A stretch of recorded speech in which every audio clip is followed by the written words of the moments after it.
Hi friends, இப்போ நம்ம மகாநதி பார்க்க போகிறோம். மகாநதியில் நம்ம காவேரி இருக்காங்களே, கங்கா கிட்ட குமுறு குமுறுன்னு குமுறாங்க. என்னம்மா இந்த அளவுக்கா, நீயே ஒரு ஆறு, நீயே இப்படி அணைக்கட்டு புரண்டு ஓடலாமா அப்படிங்கிற மாதிரி ஆயிடுச்சுங்க.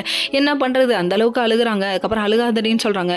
உன்னை விட்டுட்டு எங்கேயும் போக மாட்டாரு, அவ்வளோ பேர் முன்னாடி எனக்கு காவேரி தான் முக்கியம்னு சொல்கிறாரு. இதை விட ஒரு மனுஷனுக்கு என்னடி வேணும், அவர் மனசில் நீ தாண்டி இருக்க பக்கி அப்படின்றாங்க.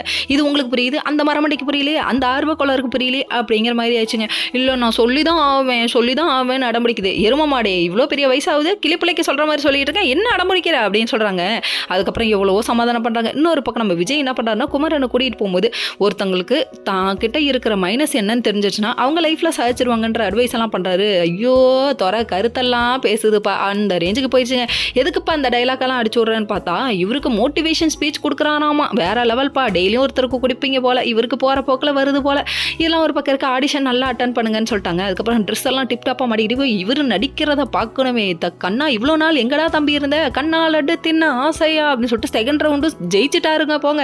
இந்த சந்தோஷமான விஷயத்த வெளியே வந்து சொல்லுவோம்னு சொல்லிட்டு இன்னொரு பக்கம் விஜய்க்கு கால் பண்ணி நான் ஜெயிச்சிட்டேன், கப்பு முக்கியம் பிகிலு அப்படின்னு சொன்னீங்கல்ல, நான் சாதிச்சிட்டேன் அப்படின்னு சொல்லி காமிச்சவரு. அதுக்கப்புறம் சரி நீங்கள் வீட்டுக்கு போங்கன்னு சொல்கிறாங்க. இந்த ட்ரெஸ்ஸோட வந்துட்டு இருக்காரு இவர். இங்கே ஒரு பக்கம் விஜய்க்கு என்ன கிஃப்ட் கொடுக்க போகிறேன், அப்போ காப்பு பார்க்கலாமா, சில்வர் காப்பு பாருன்னு சொல்லிட்டு டிசைன்லாம் பார்த்துட்டு இருக்கேன். அந்த டைம் பார்த்து குமரன் வரதை பார்த்தோன்னே நம்ம கங்காவுக்கு வாயில ஓடலைங்க. அந்த அளவுக்கு ஆஹா என் புருஷனா இது அப்படின்னு சொல்லிட்டு லுக் வேற மாதிரி இருக்கு. அதுக்கப்புறம் எப்படிங்க இவ்வளோ காஸ்ட்லி ட்ரெஸ் எல்லாம் வாங்கியிருக்கீங்கன்னு சொல்லி கேள்வி கேட்க, நான் இன்னைக்கு ஃபுல்லாக விஜய் கூட தான் இருந்தேன்னு சொல்றாரு. ஐயோ எங்க அப்பா குதிரைக்குள்ளன்னு இவரே போட்டு கொடுத்துருவார் போல. சொல்லாதீங்கன்னு காவேரி தலையாட்டிட்டாங்க.